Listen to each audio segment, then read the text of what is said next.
Every day, as part of my morning ritual, I get up, have breakfast, brush my teeth and do my hair. However, before I even leave the house, I am faced with the toughest and most stressful decision of my day: choosing what to wear. Every day, I go through the same struggle, and out of the 35,000 conscious decisions I make daily, this one often feels the hardest. Like many teenagers, I am terrible at making decisions. Yet for some miraculous reason, I overcome the challenge and leave the house on time, knowing that today, like all other days, there will be tough decisions ahead. The most recent decision I've made today is whether to catch the tram down Collins Street or to walk in the rain. Whether I wore jeans or a dress, was which coat to wear. Today's biggest decision for me was when to retire. The biggest decision I've ever made was to leave my partner. Having my first child. Probably going to America alone when I was a very young age. I'm a good decision maker. I'm a really organised person, so decisions just flow for me. I would say I'm pretty good at making decisions, but it takes a while to get there. I'd rate myself as a fairly good decision maker. I tend to operate on emotion rather than rationale. When making decisions, I tend to weigh the pros and cons and then come up with an answer. When I need to make a decision, then I need to actually create space and make some time. Quick thinking, rational thinking, and being sensible. Everyone places certain amounts of importance on their decisions, and everyone handles the pressures differently. I sat down with psychologist Lee Morgan to talk about decision making and the processes involved.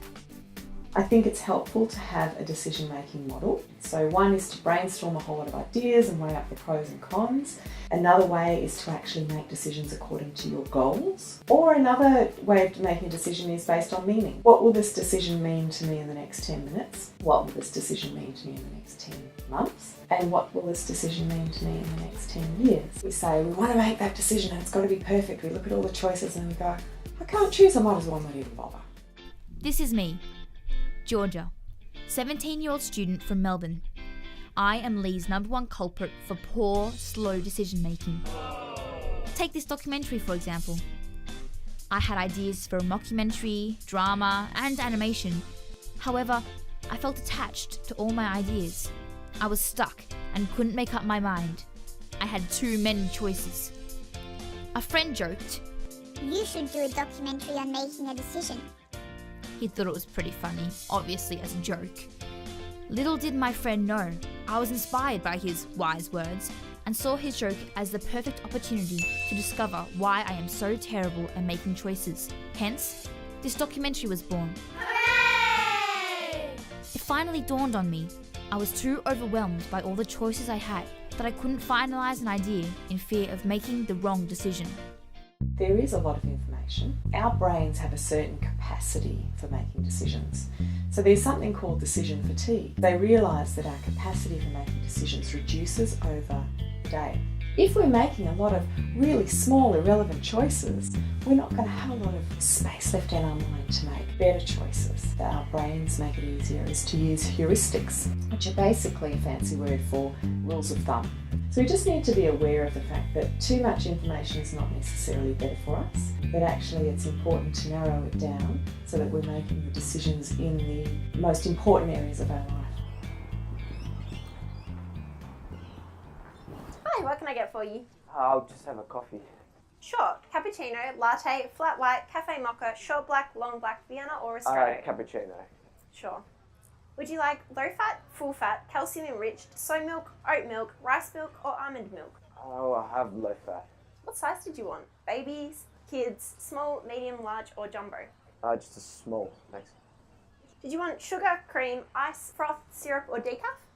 Just sugar. Did you want salt, cinnamon, butter, cinnamon, nut extract, coconut milk, ice cream, almond milk, ice cream, almond milk, Does that have here or take away? The enormous amounts of consumerism has become overwhelming.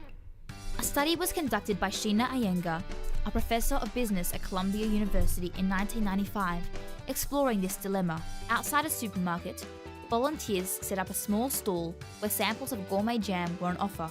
At various intervals, the volunteers would alternate their display between 24 and 6 variations of jam. On average, customers tasted 2 samples regardless of size or assortment. 60% of possible customers were drawn to the large assortment of 24 jams. However, only a measly 3% of potential buyers actually purchased a jar. On the other hand, when the small assortment of 6 jams were presented, only 40% of likely clientele stopped to sample jam, yet 30% of people who sampled the small assortment decided to buy a jar, proving that less can often be more. Decision making is difficult. Add insanely large amounts of choice and one indecisive teenager, and you've got yourself a recipe for disaster. Sometimes I wonder, would it be easier if there was a guide or handbook outlining all the decisions I'll ever make in my lifetime? What I'm going to eat, what university I'll go to, where I will live, what career I'll pursue if I'll get married, or simply what on earth I will wear tomorrow. But what if that is what life is all about? Facing the unexpected and taking risks. We are made to be challenged and create our own futures. After thinking about it like that, decision making doesn't seem so bad after all. Hey Mum, the 10:02 train or the 10:02 train? Just joking. All I need is to limit the number of options to enable me to make more effective decisions. Easier said than done.